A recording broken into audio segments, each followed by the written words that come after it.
Aloha guys, nandito po ako sa Abu Dhabi. Ayan, look at this.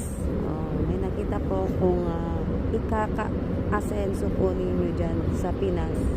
Sa mga wala pong trabaho, sa mga gusto po itong i-try. Ayan, gumawa po kayo ng mga ganyang para siyang lagayan ng ice cream sa tabi-tabi mga binibili ko. Pero ang lagay po niya talaga, may drum po yan sa loob. At saka nakakonekta yung hose. O, diba? May gulong na po yan. Hindi nyo na po kailangang alsahin. Kukuha na lang kayo ng tubig sa plaza. Diba? Napakamura. O, sipag ni kuya.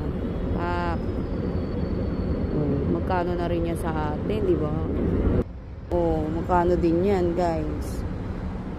Tips po yan para sa mga gustong kumayod ng pangsarili po. Parang mangat-angat din tayo mga Pinoy. Gano'n. Tayo mga Pilipino. Diba?